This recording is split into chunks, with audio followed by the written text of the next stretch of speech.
Hi everyone, it's Deacon Micki, and this week I thought we might need a little 10 minutes or so to talk about anxiety. Because I don't know about you, but there's some stomach aches I've been having, and maybe some headaches, and maybe some frustration that turns into stress. So I figure I'm not the only one, but you can message me and tell me if it's just me or all of us. So I thought the first thing that we'd talk about is the definition of anxiety. Unpleasant, complex combination of emotions that include fear, apprehension, and worry, and is often accompanied by physical sensations such as feeling like you're having a heart attack, getting really nauseated, having shortness of breath, feeling like you can't move, your body's real heavy. All those are things that go along with anxiety or stress. So one of the first things I tell people when we're dealing with that kind of stress or anxiety is to make a big old T chart. You know, you used to do this in school, right?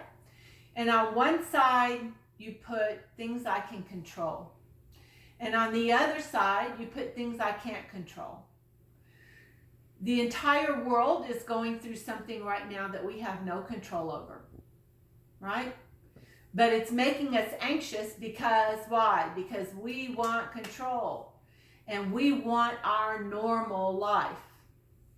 This new normal that we're having to live is causing a lot of stress and anxiety. And some of that, a large portion of that, is fear for adults because they don't know how to protect themselves and their family.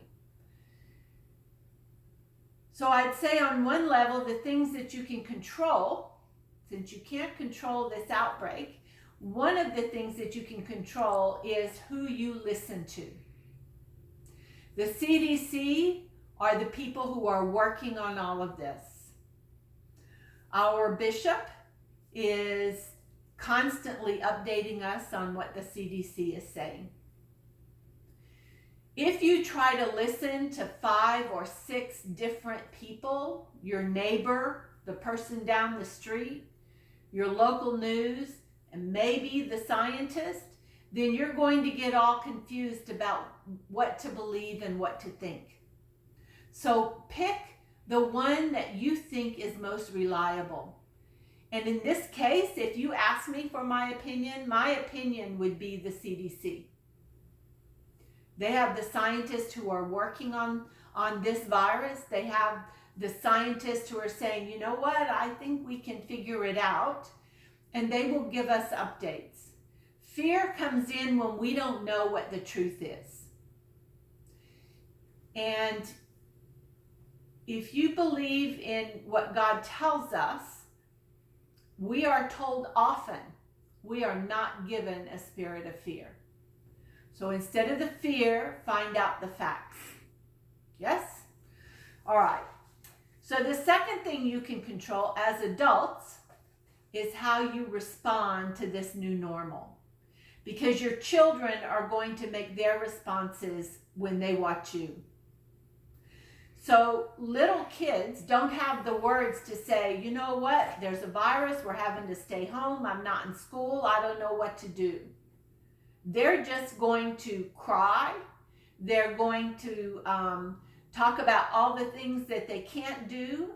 They're going to go to their room and slam the door if they don't like what you're saying. They're going to be having all these behaviors that are all about anxiety and fear.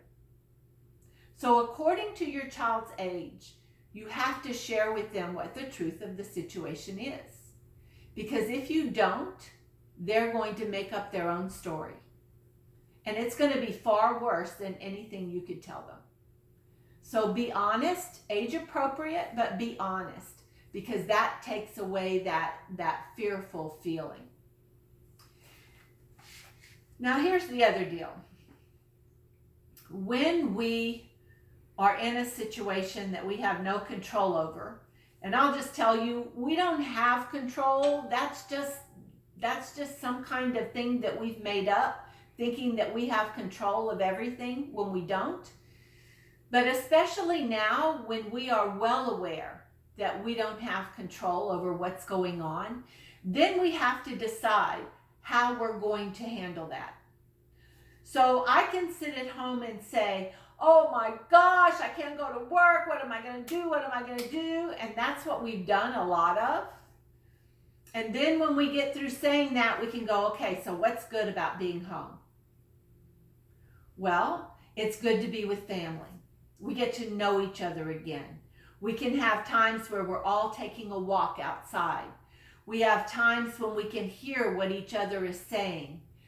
So there are good things about being quarantined. And I get it. There's a lot of people that aren't getting paid during this time. I get that. But if that's what we focus on, then we're just going to become more anxious. So if you're worried about paying your bills, talk to your church. Look at where you can get some help. Call some friends. There will be people there to help you. I promise you, there will be people there to help you. Now, here's the other deal.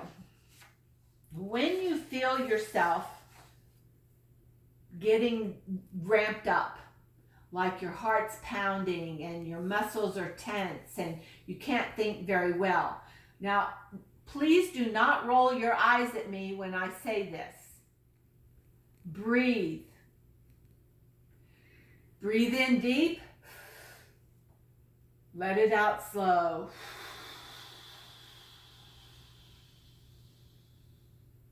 And make that noise where you know you're breathing deep and you're letting it out slow. You want that oxygen going to your brain so you can think. You want to be able to calm yourself down so you can make good decisions. If your children are ramped up and they're crying or they're angry and they can't breathe, make sure you have some soap bubbles and get them to blow those bubbles, because when you have to blow, you have to stop crying. You're able to listen. Have something there that they can work with their hands. A puzzle. Take a walk where you're playing Simon Says, but what you're doing is being mindful. You're being in the moment. So when you go outside in the backyard or you're taking a walk down the street, let each person be the leader. And you know what that causes? It causes people to be in that moment. Because when you're in that moment, the anxiety is not there. Because anxiety is about future. The anxiety is about the what ifs.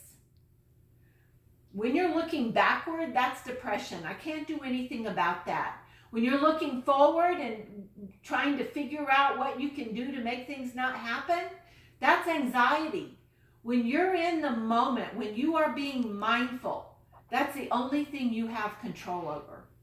So play a game of Simon Says with your little ones. Make them be in the moment. You be in the moment.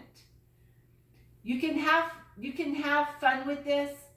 I know it is not the best. I know that there is much anxiety and stress over what's going to happen. But what we have control over is our own attitude, our own thoughts, our own desire to be with our family. We have control over eating well because we're having to cook at home, right? And you know what? Having that good food is what helps people with their anxiety and their fear as well. Because when you're eating fast food, when you're eating junk food, you're not giving your body what you need. All right. So I'm going to talk some more about this later on. But all of you at Trinity have my email. You have the church. You have my phone number. You can text me. I would rather that after this is posted, if you have questions for me, put them on there. If they're very private, then text me or message me. Know that I love you. Know that I'm praying for you. And know that when I think of you, that helps me with my anxiety because I'm focusing on you. Talk to you later.